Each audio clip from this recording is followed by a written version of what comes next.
নমস্কাৰ দৰ্শকবিন্দুসকল, বৰ্তমান এটা প্ৰশ্ন সকলো নতুনকৈ অভিভাৱক হোৱাসকলৰ মনত উদয় হয় যে গৰু গাখীৰ আমাৰ নতুনকৈ জন্ম হোৱা শিশুটোৰ বাবে উপযোগী নে অপকাৰী? গৰু পোৱালি আৰু মানুহৰ সন্তানটিৰ মাজত পাৰ্থক্য আছে বৃদ্ধি আৰু বিকাশৰ ক্ষেত্ৰত। গৰুৰ শাৰীৰিক বৃদ্ধিটো মানুহৰ বৃদ্ধিতকৈ খৰতকীয়া। অন্যহাতে মানুহৰ শাৰীৰিক বিকাশৰ লগতে মস্তিষ্কৰ বিকাশৰো অতি প্ৰয়োজনীয় আৰু এই প্ৰয়োজন পূৰাবৰ বাবে মাতৃৰ দুগ্ধপান অতি প্ৰয়োজনীয়।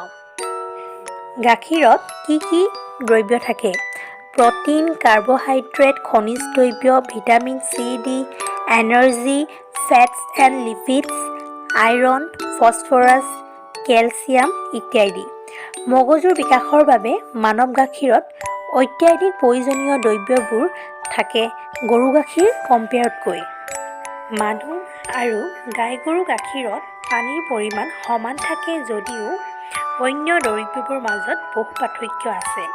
শৰীৰৰ তুলনাত শিশুৰ প্ৰথম অৱস্থাত মস্তিষ্ক বিকাশ তীব্ৰ গতিত হয়। মাকৰ গাখীৰত অমেগা-3 আৰু 6 ফেটি এচিড থাকে যাৰ দ্বাৰা শিশুৰ মস্তিষ্ক বিকাশত সাধন হয় ভালদৰে। যিসকল শিশুক গাই গাখীৰ খুৱায় সিহঁতৰ আইৰণৰ কমি হোৱা দেখা যায় কাৰণ গাই গাখীৰ আইৰণৰ পৰিমাণ খুব কম।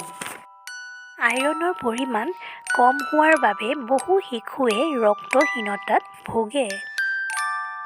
এটা শিশুৰ গাই গৰু গাখীৰ হজম কৰাৰ ক্ষমতা খুব কম, ফলত সিহঁতে বহু সমস্যাৰ সন্মুখীন হ'ব লগা হয়।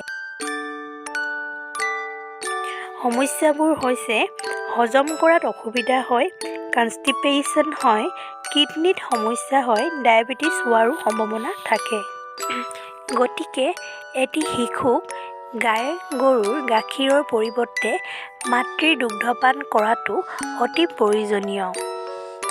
এটি শিশুক ৯-১২ মাহৰ পিছতহে গৰু গাখীৰ খুৱাব পাৰিব আৰু ইয়াৰ বাবে ডাক্তৰৰ পৰামৰ্শ অতি আৱশ্যকীয়। ধন্যবাদ।